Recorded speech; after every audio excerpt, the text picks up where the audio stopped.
Bonjour à tous, voilà, très heureux de vous retrouver pour ce temps de partage et de méditation de la parole de Dieu. Alors je me répète, mais c'est vrai, c'est authentique, très heureux de vous retrouver, que Dieu vous bénisse. Je salue tous ceux que je n'ai pas revus depuis un certain temps, peut-être que j'ai eu au téléphone, mais en tout cas je vous salue dans le nom du Seigneur. Et voilà, je voudrais partager donc maintenant avec vous un texte que nous puissions le méditer ensemble, qui se trouve dans Marc chapitre 14 au verset 32. Marc chapitre 14 verset 32. Et j'ai intitulé ce message La grande leçon du jardin de Gethsémané. La grande leçon ou le grand enseignement du jardin de Gethsémané. Donc je lis dans Marc 14 verset 32. Ils allèrent ensuite dans un lieu appelé Gethsémané, et Jésus dit à ses disciples, « Asseyez-vous ici pendant que je prierai. » Il prit avec lui Pierre, Jacques et Jean, et il commença à éprouver de la frayeur et des angoisses. Il leur dit, « Mon âme est triste jusqu'à la mort, restez ici et veillez. » Puis, ayant fait quelques pas en avant, il se jeta contre terre, il pria que s'il était possible, cette heure s'éloignât de lui. Il disait, « Abba, Père, toutes choses te sont possibles. Éloigne de moi cette coupe. Toutefois, non pas ce que je veux, mais ce que tu veux. » Et il vint vers les disciples qu'il trouva endormis. Et il dit à Pierre, « Simon, tu dors.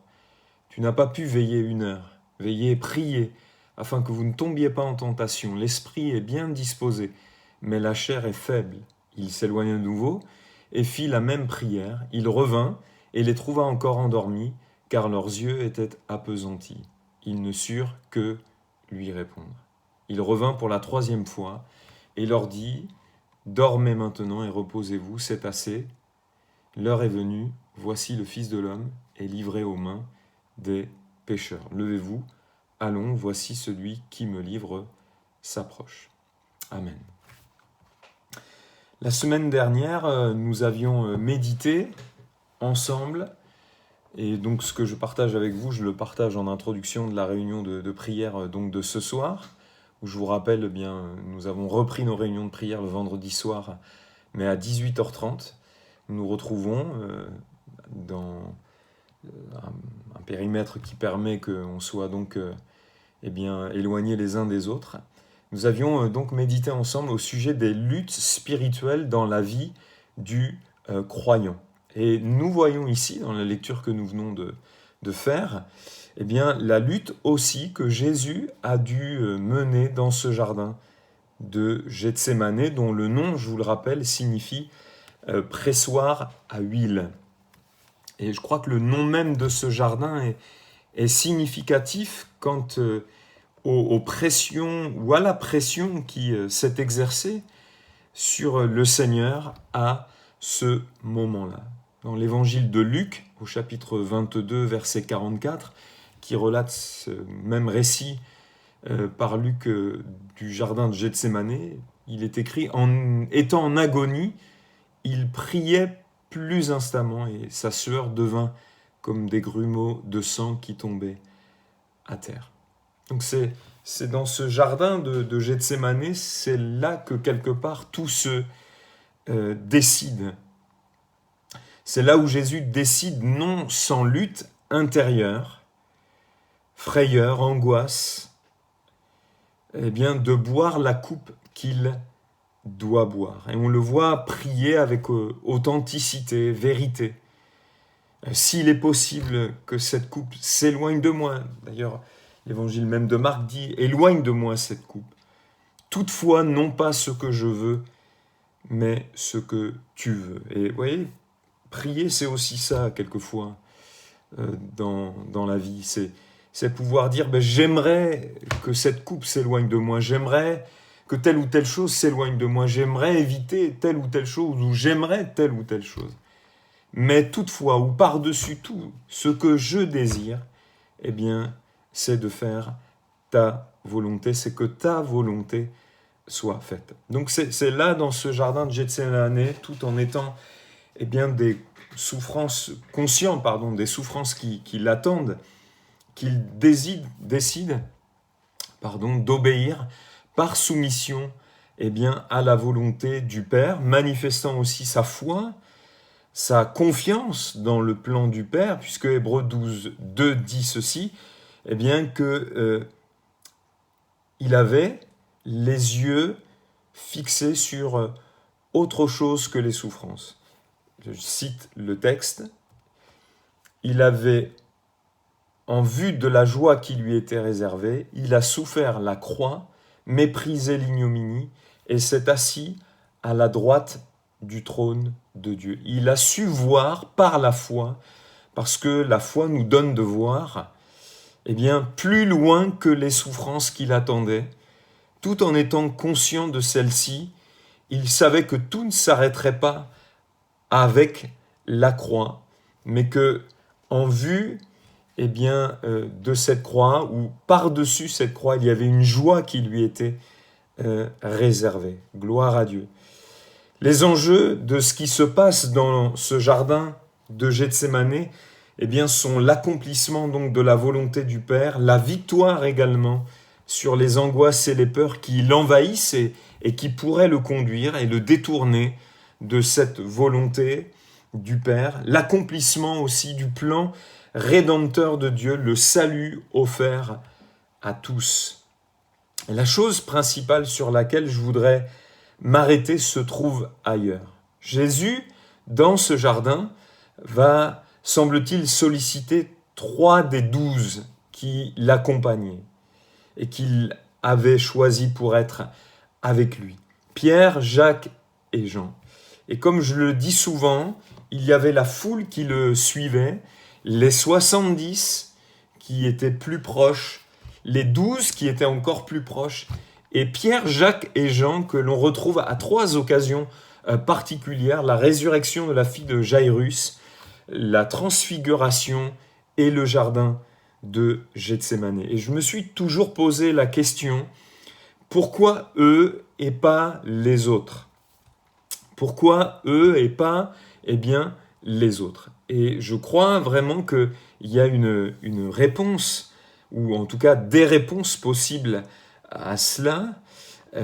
Est-ce que ils avaient une proximité peut-être plus grande avec le Seigneur, avec Jésus? Est-ce que c'est dû au fait aussi, ou à côté, ou indépendamment de cela, est-ce que c'est dû au fait qu'ils avaient une soif plus grande que les autres, une soif que les autres n'avaient pas, ou bien est-ce que c'est parce qu'ils étaient destinés à exercer des responsabilités particulières au sein de l'Église naissante? Je ne sais pas, mais je me pose la question, pourquoi Pierre, Jacques et Jean ont été choisis particulièrement pour des circonstances particulière. L'Écriture ne le dit pas, mais on peut se poser des questions. Donc il va, le Seigneur Jésus, demander à Pierre, Jacques et Jean de veiller et de prier avec lui. Et Jésus va leur donner la raison, car l'esprit est bien disposé, mais la chair est faible. Mais on voit qu'à 3 reprises, Jésus va revenir vers eux et les trouve endormis, même Pierre qui avait dit quelque temps plus tôt qu'il était prêt à affronter la mort, mais qu'il ne renierait pas Jésus. Et en lisant ce texte, on peut avoir le sentiment, peut-être à première vue, que Jésus n'est pas content que Pierre, Jacques et Jean n'aient pu veiller et prier avec lui. Il dira à Pierre, « Simon, tu dors, !» Tu n'as pu veiller 1 heure. Ou bien qu'il leur fait des reproches, ça peut paraître même accusateur ou culpabilisant, ou est-ce qu'il est ironique et se moque ? C'est d'ailleurs souvent comme cela que les prédications que j'ai pu entendre au sujet de ce passage ou sur ce passage présentent les choses. Mais en réalité, je crois qu'il n'en est rien. Le caractère divin, je le dis souvent, c'est la pédagogie. C'est l'art d'enseigner, la pédagogie. Et Jésus était dans son humanité très pédagogue dans ce qu'il disait ou faisait. Alors qu'est-ce que nous enseigne ce récit ? plusieurs choses, selon moi. La première, eh bien, c'est que cette exhortation que Jésus adresse à 3 reprises à Pierre, Jacques et Jean, elle est importante. Veillez et priez afin de ne pas tomber en tentation. On pourrait dire aussi veiller et prier afin de ne pas pécher, car je pense que tomber dans la tentation ou accéder à la tentation, c'est pécher, puisque c'est le diable qui tente et il nous tente toujours dans l'objectif que nous péchions. Mais on pourrait dire aussi veiller et prier afin que vous ne tombiez pas au moment de l'épreuve, au moment où vous serez éprouvé, au moment où votre foi sera éprouvée, puisque dans le grec, le mot éprouver et tenter, épreuve et tentation, c'est le même. Ils sont juxtaposables. C'est une exhortation importante qu'on retrouve à d'autres endroits également. Dans Marc 13, 37, Jésus dira « Ce que je vous dis, je le dis à tous, veillez, veillez. » Exercez de la vigilance, et celle-ci étant associée à la prière. C'est important parce que la Bible nous dit dans Apocalypse 3,10 « Parce que tu as gardé la parole de la persévérance, en moi je te garderai aussi à l'heure de la tentation qui va venir sur le monde entier. » Donc, elle va venir, cette tentation, cette épreuve, pour éprouver les habitants de la terre. Et je crois qu'il y a une grande tentation, une grande épreuve qui va venir sur le monde. Et je crois qu'elle est vraiment d'actualité. Cette exhortation que le Seigneur Jésus adresse à Pierre, Jacques et Jean, elle parvient jusqu'à nous aujourd'hui. Elle est d'actualité. Je dirais, veillez et prions, veillons et prions, afin que nous ne tombions pas dans l'épreuve ou dans la tentation.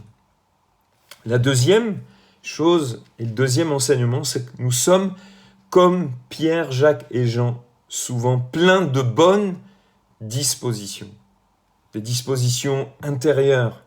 Nous sommes remplis de bons désirs, nous sommes disposés à l'égard des choses de Dieu, à l'égard de ce que le Seigneur peut nous dire. Nous sommes souvent comme Pierre, Jacques et Jean, pleins de bonnes dispositions, disposés à marcher dans l'obéissance, disposés à servir, à suivre le Seigneur, d'accomplir sa volonté, de lui être fidèle, de marcher dans ce qui lui est agréable, de vivre d'une manière qui lui soit agréable.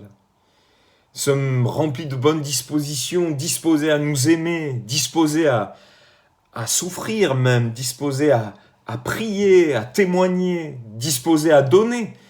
Aussi, les Corinthiens nous dit, la deuxième lettre aux Corinthiens était remplie de bonnes dispositions pour donner, aider les croyants de Jérusalem qui vivaient dans la pauvreté. Mais on voit que, ils ont tardé à mettre leurs bonnes dispositions à exécution. Et c'est ce que Paul leur rappelle. Qu'ils puissent donner de manière aussi diligente qu'ils l'avaient été à décider de donner. Mettre en pratique ce qu'ils avaient tout simplement décidé. Et donc nous sommes comme Pierre, Jacques et Jean, et surtout comme Pierre, pleins de bonnes dispositions, disposés pour Dieu, disposés pour la volonté de Dieu. Et il y a toutes sortes de choses qui viennent quelquefois se greffer et qui font que du statut ou de l'état de disposé ou de rempli de bonnes dispositions, nous devenons comme indisposés quelque part. Romains 5, 14 dit « Pour ce qui vous concerne, mes frères, je suis moi-même persuadé que vous êtes pleins de bonnes dispositions, remplis de toute connaissance et capables de vous exhorter les uns les autres. » Et malgré toutes nos bonnes dispositions d'esprit, nous faisons face aussi à nos incapacités, parce que nous comptons sur nous, sur notre capacité, notre force. Se veiller peut signifier veiller à ne pas vous confier en vous-même, en votre propre force, en votre propre sagesse par rapport à toutes ces bonnes dispositions qui pourraient nous habiter. Sinon, nous ferons ce constat comme Pierre: Simon, tu n'as pu veiller 1 heure avec moi. Nous sommes souvent, vous voyez, comme les disciples, pleins de bonnes dispositions, mais nous faisons aussi ce constat de notre incapacité à vivre, à mettre en pratique toutes ces bonnes dispositions. Nous faisons quelquefois ce constat d'échec, parce que nous comptons sur notre propre force. Et la troisième chose que je voudrais dire, et c'est pour moi le plus grand enseignement de ce texte, et c'est ce que le Seigneur m'a révélé ce matin, voyez-vous, alors que je me lève assez tôt, même très tôt, et je me lève aussi pour je vous parle un peu de ma vie là, pour exercer de l'activité physique, après avoir prié, et il me l'a révélé, voyez-vous, alors que je méditais, que j'écoutais quelque chose avec mes écouteurs, alors que je priais, tout en écoutant, le Seigneur m'a révélé cela. Et c'est pour moi la chose principale. La troisième et la plus importante, c'est que là où Pierre, Jacques et Jean ont échoué, ont été dans l'incapacité d'accomplir ce que le Seigneur attendait d'eux et leur avait demandé, Jésus, lui, a réussi. Et c'est quelque chose qu'il nous faut retenir. Là où Adam a échoué, Jésus a réussi. Là où Adam a échoué face à la tentation, Jésus a réussi. Jésus a triomphé. Et c'est pour moi, encore une fois, la chose principale que m'enseigne ce texte. C'est que là où Pierre, Jacques et Jean ont échoué, Jésus, lui, a triomphé. Jésus, lui, a veillé et a prié, même instamment, nous dit la parole de Dieu, dans le jardin de Gethsémane, au plus fort de l'angoisse. Là où Pierre a échoué, étant conduit par ses craintes, ses peurs, et mentant, disant qu'il ne connaissait pas le Seigneur et le reniant, Jésus, lui, a triomphé de toutes les pressions, de toutes les angoisses qui pesaient sur lui, de toutes les frayeurs qui pouvaient le détourner et le conduire à se détourner de la volonté du Père, qui était d'aller à la croix, de donner sa vie en rançon pour tous, afin que nous soyons délivrés du pouvoir du péché et de nos péchés. Aujourd'hui, et par rapport au moment de Gethsémane, nous avons un avantage sur Pierre, Jacques et Jean à ce moment-là. C'est que l'Esprit de Jésus, pour nous qui sommes nés de nouveau, est venu habiter dans notre esprit. Il s'est uni à lui. Et là où nous comptons sur nos propres forces, sur nos propres capacités pour mettre en pratique toutes nos bonnes dispositions, et elles nous amèneront nos propres forces, nos propres capacités, comme Pierre à l'échec. Mais nous avons reçu l'Esprit de Christ. Nous avons reçu l'Esprit de celui qui a réussi, de celui qui a triomphé là où Pierre, Jacques et Jean ont échoué. Son Esprit est venu habiter dans notre esprit, s'unir à lui. 1 Corinthiens 6, 17 dit que celui qui s'attache au Seigneur est avec lui un seul esprit. Et le seul moyen d'accéder, de mettre en pratique toutes nos bonnes dispositions, c'est de ne pas vivre selon nos propres ressources, mais d'être rempli du Saint-Esprit. Aujourd'hui, nous ne sommes plus livrés à nos propres forces, à nos propres ressources, à nos propres bonnes dispositions. Pierre, Jacques et Jean, à ce moment-là, étaient livrés à eux-mêmes. Mais aujourd'hui, nous avons reçu l'Esprit de Christ et nous pouvons accomplir ce que le Seigneur nous demande. Nous pouvons vivre chaque parole de l'Écriture. Nous pouvons faire l'expérience, la mise en pratique de ce que le Seigneur nous dit. Nous pouvons triompher sur la chair, même si elle s'oppose à l'esprit et qu'elle a des désirs contraires à l'esprit. Ce n'est pas parce qu'elle a des désirs contraires que nous ne pouvons pas en triompher, parce que nous avons reçu l'esprit de celui qui a triomphé là même où tous nous avons échoué. Et nous n'avons pas d'autre solution que d'être des hommes et des femmes remplis du Saint-Esprit. Et si Paul le dit, c'est que cela est possible. Peut-être que aujourd'hui, eh bien, vous êtes soumis à des pressions semblables, identiques à celles de Jésus. Un combat entre l'acceptation du plan de Dieu, et la tentation de s'en détourner. Ou bien vous êtes rempli de bonnes dispositions pour un tas de choses et en rapport avec votre marche avec Dieu. Bien, le Seigneur nous dit, veillez et priez, mais par l'Esprit, en étant remplis du Saint-Esprit, car par nous-mêmes, nous ne pouvons rien faire. Luc 4:1, et je termine par ce verset, Jésus rempli du Saint-Esprit, non pas saisi à quelques moments, comme des personnes peuvent être saisies à des cultes, à des temps, mais Jésus rempli du Saint-Esprit. Jésus qui était plongé quelque part dans l'Esprit, revint du Jourdain et il fut conduit par l'Esprit dans le désert pour y être tenté. Nous savons qu'il a triomphé à 3 reprises de la tentation. Jésus rempli de la parole, Jésus plongé dans la parole, Jésus plongé dans la communion avec son Père, eh bien, a triomphé de la tentation. Veillez et priez, afin que vous ne tombiez pas en tentation.